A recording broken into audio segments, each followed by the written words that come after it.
Assalamualaikum warahmatullahi wabarakatuh. Perkenalkan nama saya Muhammad Rizky Dinakada Filam dengan NIM 122480017. Di sini saya akan menjelaskan mengenai electric submersible pump untuk memenuhi tugas mata kuliah teknologi pengangkatan buatan dalam industri migas. Selanjutnya tuh di sini ada apa sih definisi atau pengertian dari electric submersible pump. Nah, ESP merupakan sistem artificial lift yang menggunakan motor listrik untuk menggerakkan pompa sentrifugal bertingkat atau multi-stage yang berguna untuk mengangkat cairan dari dalam sumur. Selanjutnya, mengapa produsen itu lebih sering menggunakan ESP? Pertama itu bisa meningkatkan produksi. Nah, lebih dari produsen menggunakan sistem artificial lift pada lebih dari 90% sumur minyak. Artificial lift digunakan untuk meningkatkan volume produksi cairan ketika reservoir tidak memiliki energi alami atau drive mechanism yang cukup untuk menghasilkan minyak secara ekonomis atau untuk meningkat produksi awal pada sumur-sumur baru. Produsen biasanya menggunakan ESP karena sistemnya memiliki operasi yang lebih silent, aman, serta memerlukan area permukaan yang kecil atau surface footprint-nya itu kecil. Selanjutnya sini saya akan membahas mengenai komponen-komponen utama ESP. Nah, di sini saya akan memberikan penjelasan sedikit. Nah, sistem ESP itu terdiri dari beberapa tingkat atau stage pompa sentrifugal yang terhubung ke motor listrik yang terendam, submersible motor. Motor ini dialiri listrik melalui kabel berdaya yang terhubung ke kontrol di permukaan. Motor listrik memutar poros atau shaft yang tersambung ke pompa. Impeller yang berputar akan menyedot atau mengangkat cairan melalui pump intake, memberi tekanan pada cairan tersebut, kemudian mengangkatnya ke permukaan.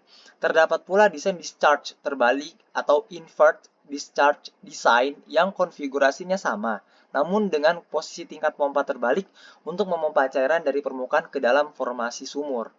Nah, di sini saya akan membahas komponen atau sistem dari SRP satu persatu, mulai dari sensor, elektrik motor, shaft, pompa, kabel power, check valve, dan controller. Di sini pertama ada sensor pada ESP. Nah, mungkin gambarnya kurang lebih seperti ini. Nah, sensor ini berfungsi untuk mengoptimalkan kinerja. Nah, operator itu dapat memasang sensor di dalam sumur, downhole sensor, yang mengirimi data secara real time, seperti tekanan di intake dan discharge pompa, temperatur, serta getaran. Biasanya, produsen itu memantau pompa menggunakan sistem yang namanya SCADA. Jika sensor mendeteksi pembacaan di luar titik yang telah ditentukan, sensor akan memberi peringatan ke operator secara real time. Lalu operator dapat melakukan perubahan secara jarak jauh atau otomatis untuk mengontrol di permukaan. Selanjutnya itu ada elektrik motor atau motor listrik. Pompa submersible itu digerakkan oleh motor listrik.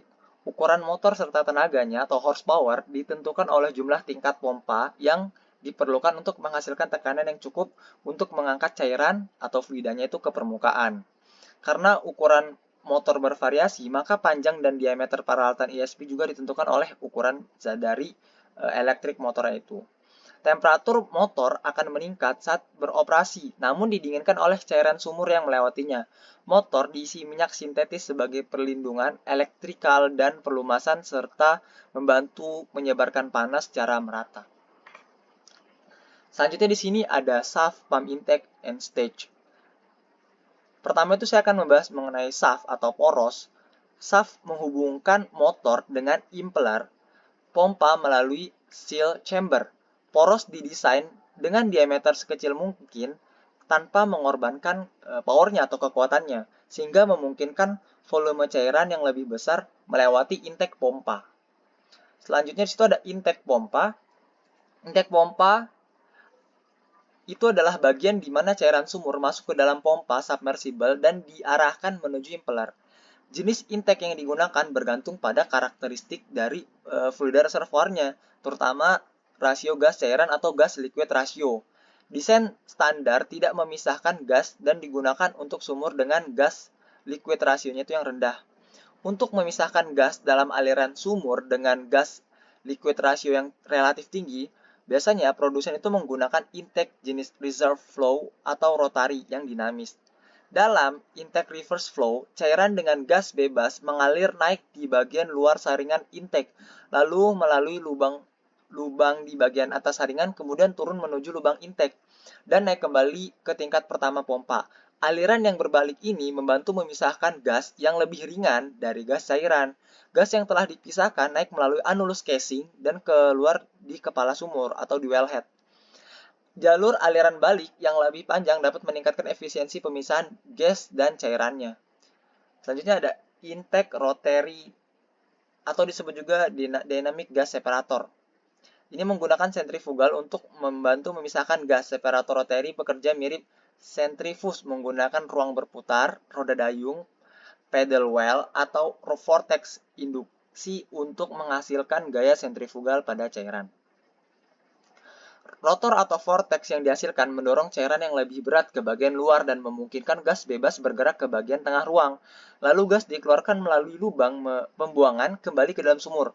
Unit pemisah gas ini sering dipasang secara tandem atau bersamaan untuk meningkatkan efisiensi pada sumur dengan kadar gasnya itu yang tinggi. Selanjutnya di sini ada pompa sentrifugal. Di sini saya akan membahas mengenai impeller dan diffuser. Tingkat-tingkat pompa sentrifugal berfungsi meningkatkan tekanan cairan. Setiap tingkat terdiri dari impeller yang berputar dan diffuser yang diam. Tingkat-tingkat ini disusun untuk secara bertahap agar meningkatkan tekanan hingga mencapai laju alir yang diinginkan.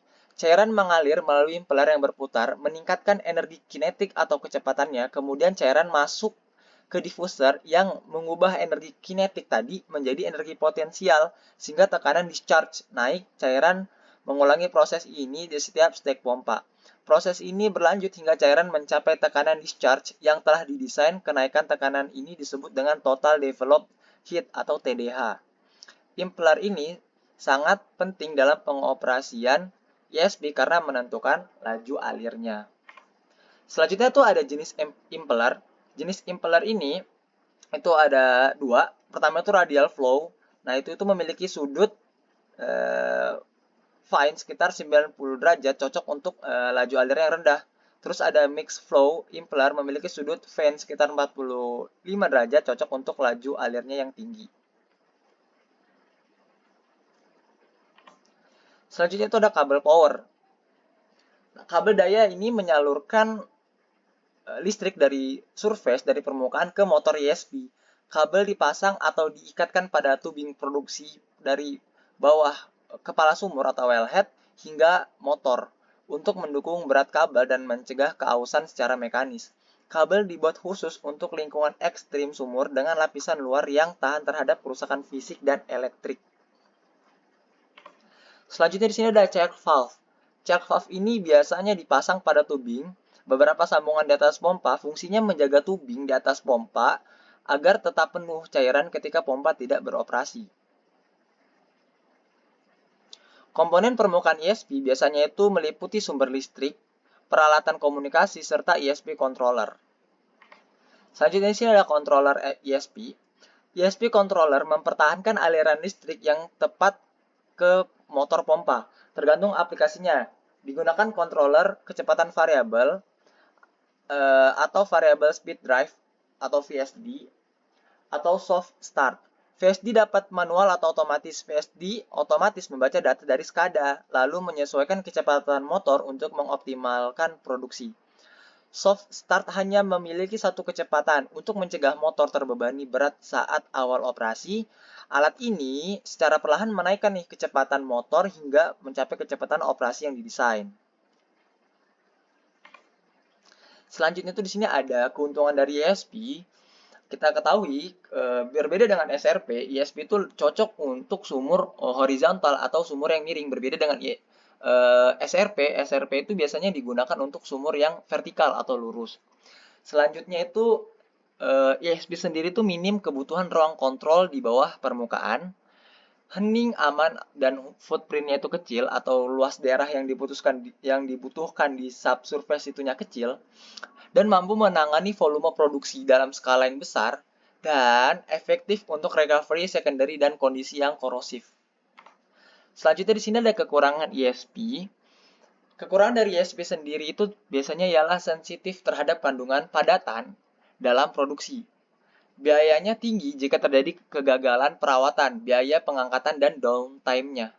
Kurang efisien untuk produksi rendah atau kurang dari 400 BBLD. dan tidak cocok untuk produksi di bawah 150 BBLD. Dan ESP sendiri itu membutuhkan diameter casing sebesar 4,5 inch untuk produksi menengah hingga tinggi. Sumber yang saya ambil ini dari Petroleum Engineer Association, Things You Should Know About Electric Submersible Pump. Saya ambil di LinkedIn, diakses itu pada tanggal 11 April 2025.